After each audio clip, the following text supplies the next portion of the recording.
Hi friends, दोस्तों आज हम लोग पढ़ने जा रहे हैं चैप्टर 6 का है थ्योरम नंबर 6.1। इससे पहले हम लोग इंट्रोडक्शन का वीडियो देख चुके हैं। अगर आपने नहीं देखा है तो उसको पहले देख लें, उसके बाद हम लोग अब शुरू करते हैं थ्योरम 6.1। देखिए यहाँ पे सबसे पहले समझते हैं थ्योरम का स्टेटमेंट क्या है। स्टेटमेंट दिया हुआ है, if two lines intersect each other then the vertically opposite angles are equal. मतलब ये हुआ, ये दो लाइन है ए बी और सी डी, दोनों इंटरसेक्ट कर रहे हैं किसी पॉइंट पे, पॉइंट ओ पे। तो हमें दिखाना है कि ये जो अपोजिट एंगल है, ये एंगल, ये वाला एंगल इसके इक्वल है और ये एंगल इसके इक्वल है। ठीक है, ये दोनों एंगल को दिखाना है। तो इसको किस तरह से प्रूव्ड करेंगे उसको हम लोग पहले लिख लेते हैं, क्या क्या हमें ज़रूरत है। सबसे पहले तो हम लोग गिवन लिखेंगे। गिवन क्या क्या है, हमें दिया हुआ A B and C D are two lines intersect each other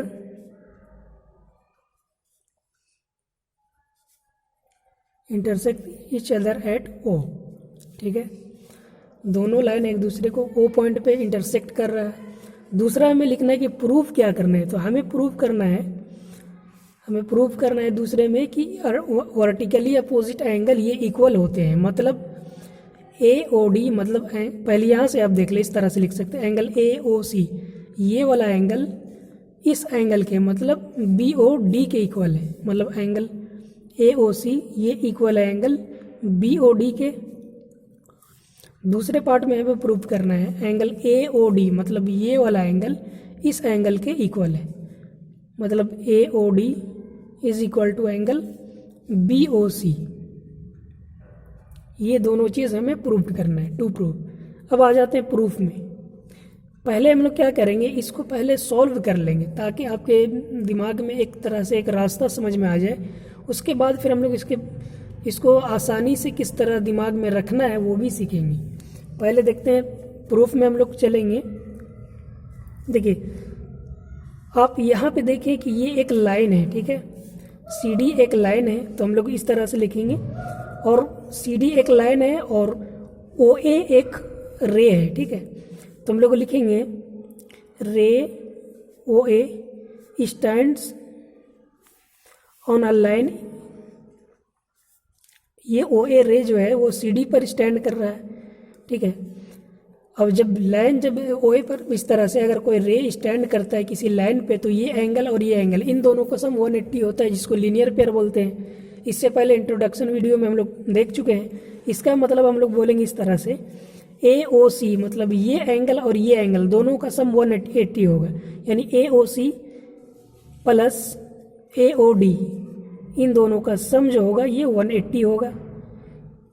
इसको हम लोग लिखते हैं इक्वेशन 1, और रीज़न लिख देंगे क्यों, यहाँ पे लिखेंगे लीनियर पेयर ऑफ एंगल्स। ठीक है, अब दूसरे में क्या करेंगे, देखिए यहाँ तक तो चल लिए।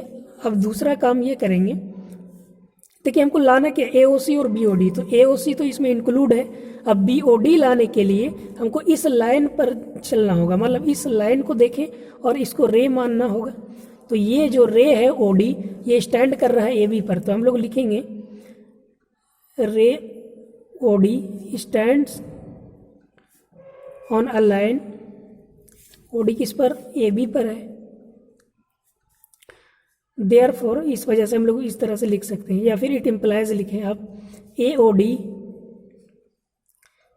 ये वाला एंगल और ये वाला एंगल, इन दोनों का सम 180 होगा लीनियर पेयर से। ए ओ डी प्लस, आप बोले तो बी ओ डी बोल सकते हैं, बी ओ डी ये इक्वल हो जाएगा 180 डिग्री के। इसको इक्वेशन 2 मान लेते हैं और रीज़न देंगे लीनियर पेयर ऑफ एंगल्स। ठीक है, अब ध्यान से देखिए, इक्वेशन 1 में राइट साइड में 180 है और इसका भी 180। जब राइट साइड किसी इक्वेशन का इक्वल होता है तो लेफ्ट साइड ऑब्वियसली इक्वल होगा ही होगा। ठीक है, मतलब L H S equal to R H S होता है, इसका जब आर एच एस इक्वल है तो एल एच एस भी इक्वल होगा। तो हम लोग इस तरह से लिखेंगे फ्रॉम इक्वेशन 1 एंड 2। इसका लेफ्ट साइड मतलब कि A O C plus A O D is equal to angle AOD, इसका भी लेफ्ट साइड वाला AOD प्लस BOD, ये दोनों इक्वल होगा। अब ध्यान से देखिए, यहाँ पे आपका AOD और AOD कट जाएगा, इक्वल के दोनों तरफ है। अब हमारा बच क्या जाएगा, AOC is equal to BOD, ठीक है, और यही हमें लाना था। अब ध्यान से देखिए, AOC is equal to BOD, ये दोनों एंगल इक्वल आ चुका फर्स्ट पार्ट। दूसरा पार्ट में सेम टू सेम इसी प्रोसेस को दोहराना है। अगेन हम लोग इसी तरह का प्रोसेस को दोहराएंगे। कहाँ पे, देखिए अब ध्यान से देखिए, आप तो एक चीज़ समझ चुके होंगे कि जिसे हमें लेना होता है, लाना है, जैसे AOC और BOD, उसको इंक्लूड करना है और साथ में कोई एक कॉमन होना चाहिए ताकि वो दोनों कट जाए। देखिए AOD और AOD, इसी तरह अब हम लोग को लाना क्या है, AOD और BOC। तो AOD तो आपको यहाँ मिलेगा और BOC यहाँ मिलेगा। लेकिन उससे पहले देखिए AOD, सबसे पहले आप इस लाइन पर चलेंगे, ठीक है। तो हम देखेंगे यहाँ पे OD एक रे है, तो यहाँ पे लिखेंगे OD, या फिर ऐसे लिख लें रे OD stands on a line AB। ये OD AB के ऊपर खड़ा है, तो हम लोग इस तरह से लिख सकते हैं, it implies angle AOD plus angle BOD, दोनों का सम 180 होगा। रीज़न यहाँ पे इक्वेशन 1 मान लेंगे और रीज़न दे देंगे लीनियर पेयर ऑफ एंगल्स, ठीक है, linear pair of angles. Same इसी प्रोसेस को दोहराएंगे यहाँ पे। अब देखिए यहाँ पे हमें BOC लाना है, तो यहाँ से आपको BOC मिल जाएगा, ठीक है। अब हम लोग इस लाइन में चलेंगे, इस लाइन में, तो OB एक रे है, ठीक है, यहाँ पे लिखेंगे रे OB। सेम चीज़ लिखना है, bus stand on a line CD, OB CD के ऊपर खड़ी है, तो इट इम्प्लाइज एंगल, इस तरह से बोल सकते हैं BOD, मतलब ये वाला एंगल को BOD बोले या DOB, बात बराबर है। तो हम लोग क्योंकि यहाँ पे BOD पहले ही ले चुके हैं, तो सेम एक तरह का नाम लेंगे, ठीक है। तो BOD, angle BOD plus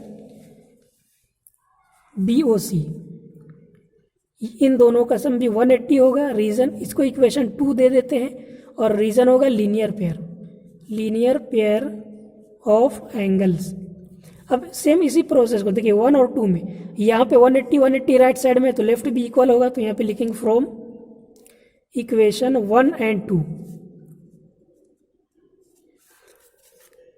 1 and 2 से हमारा हो जाएगा, देखिए इसके लेफ्ट साइड में क्या है, AOD प्लस BOD, ये इक्वल हो जाएगा एंगल BOD प्लस BOC के।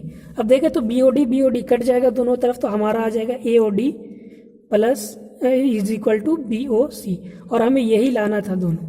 आप देख सकते हैं ऊपर में AOD is equal to BOC दूसरे पार्ट में लाना था। इस तरह से हम लोगों ने दोनों चीज़ को प्रूव कर दिया कि वर्टिकली अपोजिट एंगल, एक तो ऊपर नीचे बनता है, एक अगल बगल, दोनों इक्वल है। हेंस प्रूव्ड, यहाँ से हेंस प्रूव्ड। उम्मीद है आपको समझ में आ चुका होगा।